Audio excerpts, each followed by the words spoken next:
It's now in order to consider amendment number 27, printed in Part B of House Report 118-269. For what purpose does the gentleman from Missouri seek recognition? Thank you, Mr. Chairman. I have an amendment at the desk. Clerk will designate the amendment.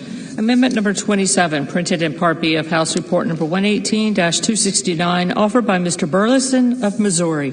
Pursuant to House Resolution 847, the gentleman from Missouri, Mr. Burlison, and a member opposed will each control 5 minutes. Chair now recognizes the gentleman from Missouri. Thank you, Mr. Chairman. I rise in support of this amendment, which would increase/decrease funding to express that the Office of Personnel Management should renew the security clearance of David Grusch. See, Mr. Grusch formerly served as the Reconnaissance Office representative to the UAP Task Force from 2019 to 2021. He recently testified before Congress claiming that partial fragments and even intact vehicles have been found for decades by the federal government, our allies, and defense contractors.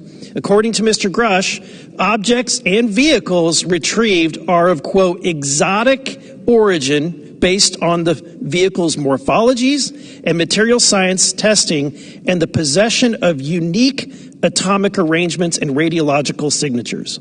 Mr. Grusch also told us that the U.S. is in possession of non-human spacecraft and dead pilots. And finally, Mr. Grusch told us that he has spoken with the intelligence officials whom the U.S. military had briefed on, quote, football field-sized aircrafts, that the U.S. government transferred some crashed UAPs to a defense contractor, and that the intelligence officials were also briefed on malevolent activity from extraterrestrial beings. Now, of course, all of this is very interesting to me and a number of my colleagues on the Oversight Committee.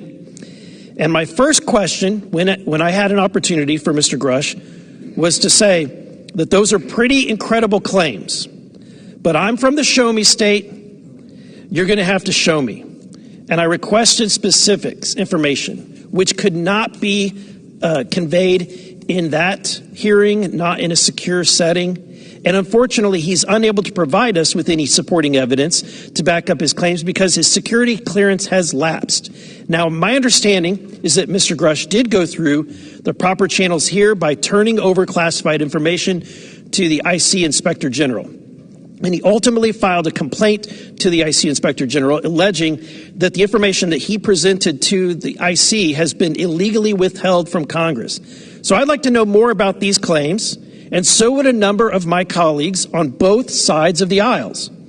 I'm certainly pleased that the Oversight Committee is working hard to bring the relevant Inspector General so we can cut through all of the roadblocks and that have been presented since Mr. Grusch stepped forward.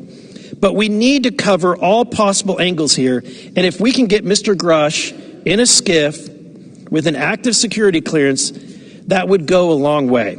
This amendment simply expresses the support for the Office of Personnel Management to renew the security clearance of David Grusch so that he can show us his work. Now, I'm a freshman member. I've seen a lot of these increasing, decreasing amendments, and while on its face they appear to not do anything, but it's my understanding that the agencies generally pay attention to the legislative history and intent, which is why I'm offering this amendment. And I reserve my time. Gentleman reserves. Gentleman seek time in opposition. Gentleman does not seek time in opposition. Gentleman from Missouri is recognized. Thank you, Mr. Chairman. I yield.